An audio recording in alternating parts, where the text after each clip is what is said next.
Hello दोस्तों, कैसे हो आप सब लोग। अभी तक अपन ने 23 क्वेश्चन कर लिए हैं टाइम एंड वर्क के अंदर में। और थोड़ा बहुत बेसिक नॉलेज आपको आ गया होगा कि टाइम एंड वर्क के क्वेश्चन को कैसे सोल्व किया जाता है।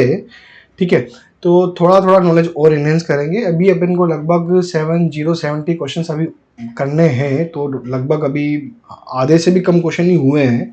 ठीक है, तो थोड़ा क्वालिटी भी बढ़ेगी थोड़ा। ठीक है, और थोड़े नए नए कंसेप्ट भी आएंगे। ठीक है, मेरा देखो एक मकसद हमेशा रहता है कि कोई ट्रिक नहीं देना। ठीक है, मैं चाहता हूँ कि आपका हार्ड कोर मैथमेटिक्स अच्छा हो। ठीक है, और हार्ड कोर में कोई इतना टाइम नहीं लगता है, कोई ट्रिक में फंसने वाले काम होता है। ठीक है, तो दोस्तों टाइम वेस्ट ना करते 24 क्वेश्चन को चालू करते हैं। 50 men can do a work in 30 days. After every 10 days 10 men join the work. In how many days the work will be completed? Hindi में क्या कहता है, हिंदी में क्वेश्चन कहता है 50 पुरुष 30 दिन में काम कर सकते हैं और 10 दिन के बाद 10 पुरुष काम में शामिल होते हैं। काम कितने दिनों में पूरा होगा। तो दोस्तों ये कह रहा है कि आफ्टर एवरी 10 डेज, पहले स्टार्टिंग में देखो देखो 50 आदमी 30 दिन के लिए काम कर रहे थे। ये इनका स्टार्टिंग का प्रोजेक्शन था, मतलब इतना ही काम करेंगे, मतलब 30 दिन में काम करेंगे। ठीक है, लेकिन इन्होंने बताया कि 10 दिन के बाद में आफ्टर एवरी 10 डेज 10 नए आदमी आ जाते हैं, तो काम कुछ कम दिनों में होगा। तो देखो दोस्तों, टोटल काम कितना था अपने पास में, ये 1500 था। ठीक है, फिर ये कहता है 50 आदमी स्टार्टिंग में 10 दिन तो काम किया ही होगा। ठीक है, तो अभी कितना काम बच गया, इसके बाद में 1000 काम बच गया अभी। ठीक है, फिर ये कहता है कि 10 आदमी 10 दिन के बाद और आए, तो पहले 50 आदमी तब कितने हो जाएंगे, 60 आदमी हो जाएंगे। इन्होंने कितना काम किया, 600 काम किया। अब कितना बचा हुआ भाई, अभी 400 बचा। अब 10 आदमी और आ जाएंगे, कितने हो गए 70। 10 दिन में 700 काम कर देंगे। तो देखो काम बचा कम है, इधर ज़्यादा हो रहा है, तो नंबर ऑफ डेज 10 से तो कम ही होंगे। तो अपना बेसिक फॉर्मूला लगाएंगे, 10 आदमी है, कितने दिनों में काम करेंगे, कितना काम, 400 काम। मुझे लगता नहीं कोई डाउट होना चाहिए यहाँ पे। तो डी स्क्वायर टू कितना हो जाएगा आपका 40/7। ये कितना हो जाएगा, 7×5 = 35, बचा 5, 5/7। ठीक है, 10 यहाँ हो चुके, 10 यहाँ हो चुके, तो हो गए 20। 20 + 5/7, ये 20/5/7 आंसर हो जाएगा। कोई दिक्कत होनी ही नहीं चाहिए इसमें। तो ऑप्शन बी। हाँ दोस्तों, question number 25। In a mess there is a food for 40 men for 50 days. After 10 days 40 more men join the mess, then how many days food will be continue. एक मेस में 40 लोगों के लिए 50 दिन का खाना है, 10 दिनों के बाद 40 लोग मेस में शामिल हो जाते हैं, तो खाना कितने दिनों तक चलेगा। देखो दोस्तों, इसमें क्या कि ना एक सिंपल इक्वेशन बनाई जा सकती है। क्यों बनाई जा सकती है कि तो इसके अंदर में एक पर्टिकुलर टाइम पीरियड के बाद में कम आदमी का आना जाना नहीं लग रहा है। ठीक है, ये क्वेश्चन ये नहीं कह रहा कि हर 10 दिन के बाद में या हर 5 दिन के बाद में कुछ नए आदमी ऐड हो रहे हैं या कुछ नए आदमी कम हो रहे हैं। ठीक है, ऐसा क्वेश्चन नहीं कह रहा। तो इसमें बेसिक इक्वेशन बनाई जा सकती है। देखो कैसे बनाई जा सकती है, उसको देखते हैं एक बार अपन। 40 आदमी को 50 दिन खाना खाना, तो इतना खाना था अपने पास में। ठीक है, और 40 आदमी ने 10 दिन खाना खाया, फिर नए आदमी आने लगे ना, तो कितना खाना भी और बचा होगा भैया, इतना खाना बचा होगा ना। 40 आदमी 50 दिन खाना खाना, तो इतना खाना था अपने पास में। 40 आदमी 10 दिन खाना खाया, ठीक है, तो इतना खाना बचा होगा अभी, सॉरी है 40 आदमी 10 दिन खाना खाया, तो इतना खाना बचा होगा अभी अपने पास में। ठीक है, तो ये आदमी कौन खा रहा है, ये कह रहा है कि 40 आदमी और आ गए, तो पहले 40 थे, 40 और आ गए, कितने 80 हो गए। तो नंबर ऑफ डेज,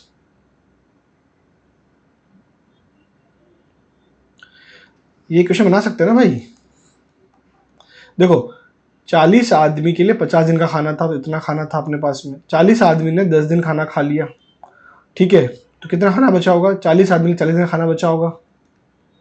ठीक है, अब ये कहता है कि 40 आदमी और आ गए, तो कितने आदमी हो गए, 80 आदमी। कितने दिन खाना खाएंगे, डी जो को निकालना है, इस क्वेश्चन निकाल सकते हैं।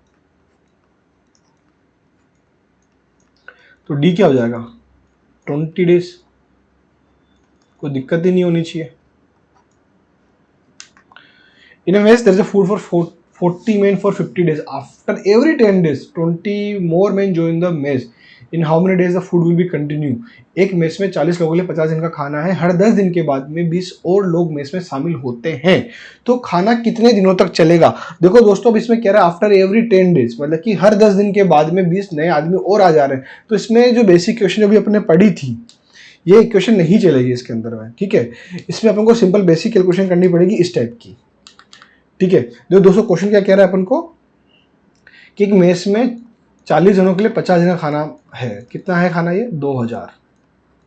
ठीक है, फिर कहता है कि आफ्टर एवरी 10 डेज 20 नए आदमी आ जाते हैं. तो देखो, पहले 40 आदमी ने 10 दिन तो खाना खाया ही होगा. तो कितना है ये? 400.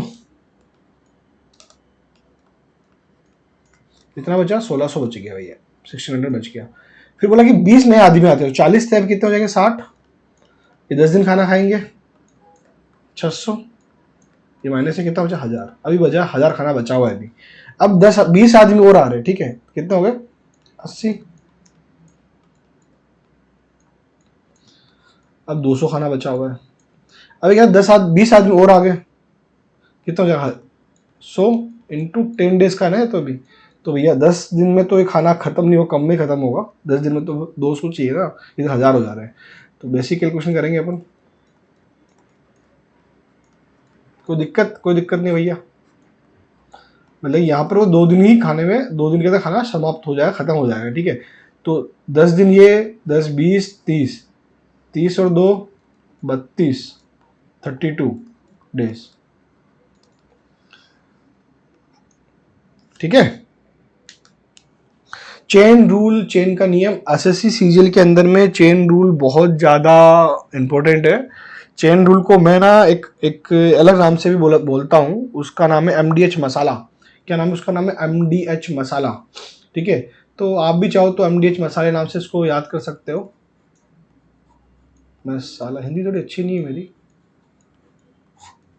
ठीक है, एमडीएच मसाला. देखो दोस्तों, पहले तो हम चेन रूल का एक बार फॉर्मूला देख लेते हैं. ठीक है, कि एमडीएच मसाला क्या क्या फॉर्मूला है. देखो, ये फॉर्मूला है MDH divide by WS and efficiency. ये कंप्लीट फॉर्मूला है. ठीक है, इसमें M क्या है एक बार वो भी देख लो आप. M यहाँ पर मेन पावर है. मेन पावर में क्या आ सकता है? मेन जो भी काम करता है, मेन इस पर ज़्यादा तो मेन वुमेन ही करते हैं और चिल्ड्रन करते हैं. ठीक है, और ETC कोई किसी जानवर से कुछ काम करवा रहा है तो. ठीक है, D यहाँ पर क्या है? Number of days. H यहाँ पर क्या है दोस्तों? Working hours.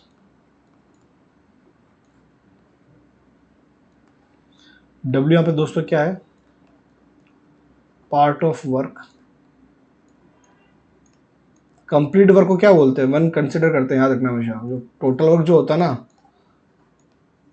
उसको हमेशा अपन वन कंसिडर करते हैं. वन, ये से याद ही होगा आपको, क्या ही बताऊँ. एस क्या है यहाँ पे? सैलरी जो अपन दे रहे हैं. एन क्या है यहाँ पे? इफिशियंसी.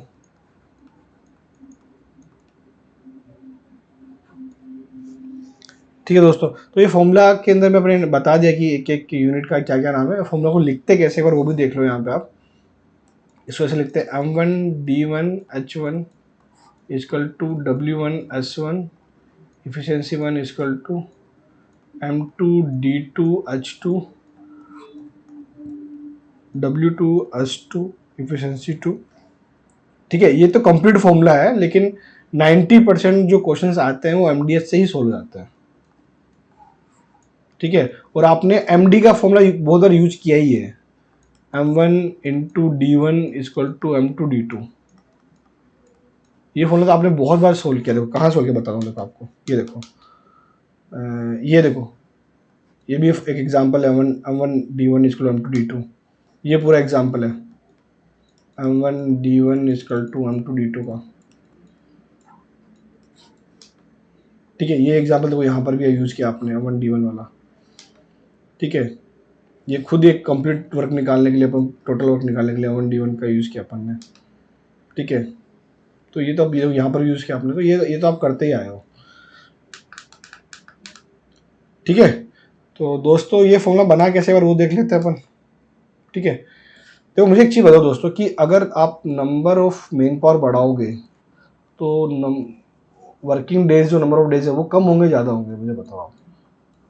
वो कम होंगे ना भाई, ठीक है। तो आप ये कह सकते हो ना, M is inversely proportional to D. बचपन में पढ़ा होगा 9th-10th क्लास के अंदर, नहीं पढ़ा तो कोई बात नहीं। M D equal to constant, ठीक है। कोई ऐसे कोई कॉन्स्टेंट है तो उसको मैं कैसे लिख सकता है, उसको मैं लिख सकता है ना, m1 into D one equal to m2 d2 लिख सकते हैं ना भाई। लिख सकते हैं। देखो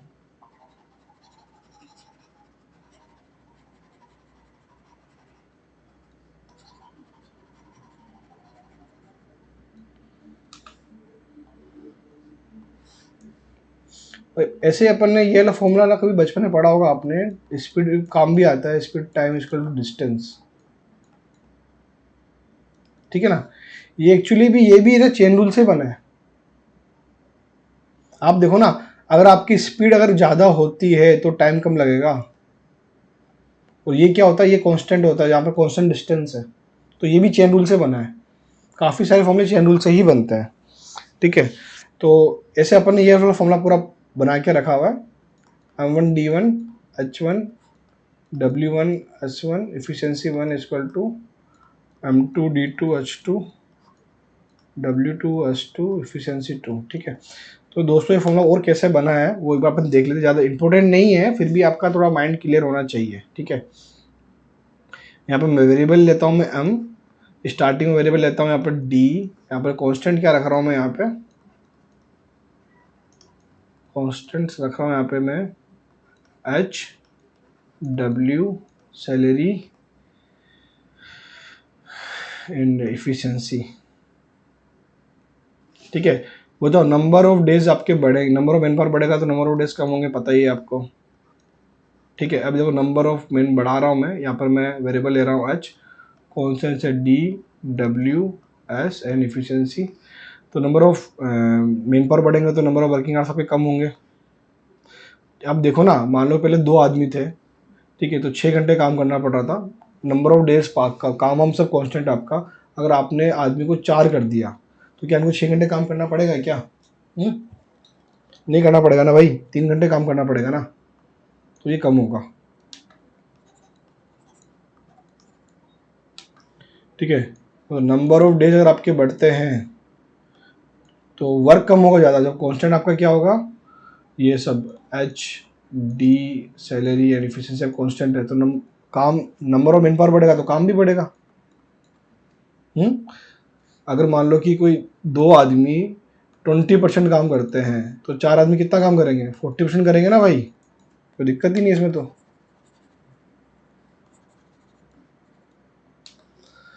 अगर नंबर ऑफ मैन पावर बढ़ता है तो सैलरी क्या होगी, जब कांस्टेंट क्या आपका, ये सब कांस्टेंट है, तो नंबर ऑफ मैन पावर बढ़े सैलरी बढ़ेगी आपकी। भाई एक आदमी को आप 100 रुपये देते हो तो 2 आदमी कितना दोगे, 200 रुपये दोगे, ठीक है। याद रखना, मैं इस फॉर्मूले के अंदर मैं ये सोच के चल रहा हूँ मेन पावर बढ़ा तो सैलरी कम हो रही है। कभी कोई ऐसा सिनेरियो आपको मिले कि अगर आपका मेन पावर बढ़ रहा है सैलरी कम हो रही है तो फॉर्मूला बदल जाएगा। इस फॉर्मूले के अंदर में MDH मसाले वाला जो फॉर्मूला है, इसे मैंने W को नीचे रखा है, इंटू एफिशिएंसी जो लिया है। मेन पावर बढ़ रहा है तो सैलरी आपकी बढ़ रही है तो एस नीचे है, ठीक है। अगर कोई ऐसा सिनेरियो मिले जहाँ पर मेन पावर बढ़ रहा है और सैलरी कम हो रही है तो उस फॉर्मूले के अंदर फॉर्मूला ये चेंज हो जाएगा, MDH इंटू एस यहाँ पर आ जाएगा, नीचे W इंटू एफिशिएंसी हो जाएगी, ठीक है। ऐसा कुछ सिनेरियो फ्यूचर में मिले आपको तो, ठीक है। मैं इसको मिटा देता हूँ, आप कंफ्यूज हो जाओगे।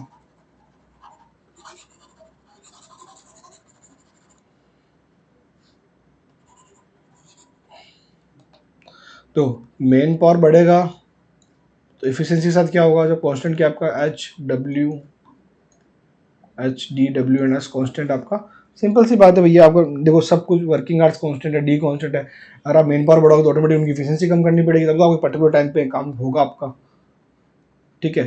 तो जब आप अब इनको देखो, क्या देखो, M is inversely proportional to number of D, तो एम डी हो गया यहाँ पे।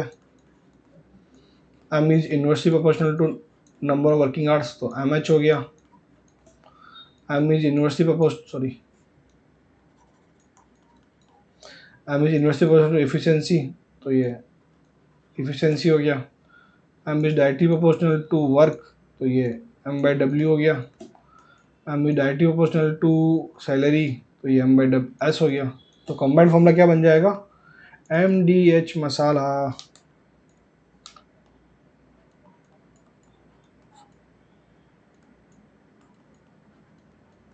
ठीक है दोस्तों, तो ये फॉर्मूला भी अपन ने बना कैसा वो भी देख लिया, सिंपल नोटेशन देख लिया इस फॉर्मूले के बारे में। तो शायद मुझको लगता है आपको थोड़ा अभी नॉलेज आ गया होगा कि चेन रूल बना कैसे है। और चेन रूल को याद करने का सबसे अच्छा तरीका एमडीएच मसाला, हमेशा याद रखो। ये एमडीएच मसाला आपको सीजीएल के एग्जाम हो या बैंक का एग्जाम, कोई भी एग्जाम हमेशा काम में आएगा। ठीक है, तो एमडीएच मसाला खाने का है और पढ़ने का भी है। ठीक है, खाने का भी है, पढ़ने का भी है। ठीक, क्वेश्चन नंबर 26 स्टार्ट करते हैं। 10 men can complete a work in 15 days. If every man work 8 hours per day, how many men are required to do the same work? If the work is completed in 10 days, each man work 12 days per day. Question कहता है कि 10 पुरुष 15 दिन में किसी एक काम को करते हैं। यदि एक पुरुष को एक दिन में 8 घंटे काम करे, तो यदि 10 दिनों में काम पूरा किया जाए तो प्रत्येक उसको 12 घंटे काम करना है। और उसी काम को कितने पुरुषों की आवश्यकता होगी। देखो क्वेश्चन बहुत सिंपल सी बात कर रहा है, एमडीएच मसाला लगाने का अपन को यहाँ पर, इसमें केवल एमडीएच ही लगाने का और कुछ लगाने का ही नहीं है। तो ये कहता है कि 10 मेन 15 दिन के अंदर में 8 घंटे काम करते हैं। ठीक है, अगर ये कहते हैं कि हमको ना मेन पावर निकालने का है भी, ठीक है, और ये काम ना 10 दिन में ना होके, मतलब सॉरी पहले क्या 15 दिन में कर रहा था ना, ये 15 दिन में ना होके 10 दिन में ही किया जाए, और 8 घंटे काम ना करके 12 घंटे काम करें, ये बन गया आपका फॉर्मूला। क्या ही दिक्कत, कोई दिक्कत ही नहीं भैया इसमें। तो लगती है कोई दिक्कत आपको, मुझे तो नहीं लग रही।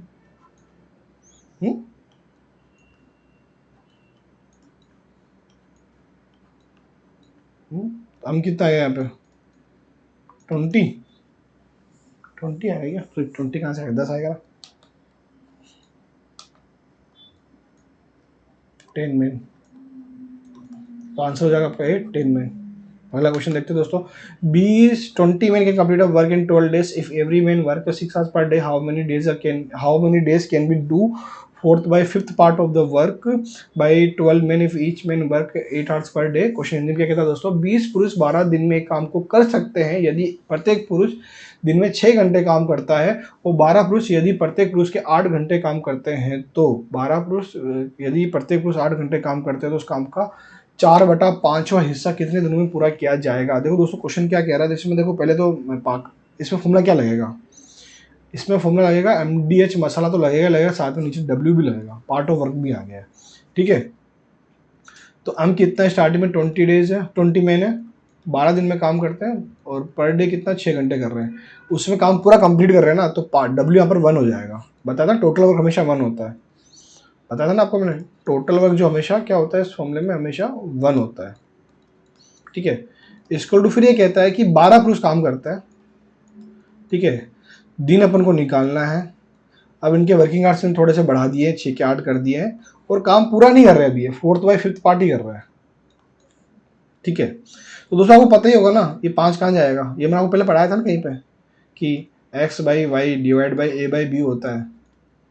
तो ये बी ऊपर जाता है मल्टीप्लिकेशन में, वाई नीचे आता है मल्टीप्लिकेशन में। ठीक है, तो ये क्या बन के आता है एक्स, ये मैंने बचपन में पढ़ाया होगा आपको 1-2 क्लास पहले, वो यूज करना है, 5 चला जाएगा ऊपर। ठीक है, तो ये क्या बन के आएगा 20 × 12 × 6, ये 4 कहाँ जाएगा, डिवाइड बाई इधर मल्टीप्लिकेशन चला जाएगा 4, इतना आना चाहिए आपको, इंटू डी इंटू 8, ये 12 से 12 इधर कट गया, 4 2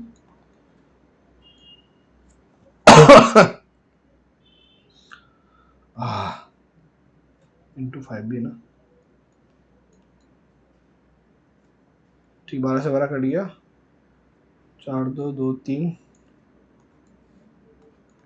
4, तो डी आएगा आपका 12 मैन। ठीक है दोस्तों,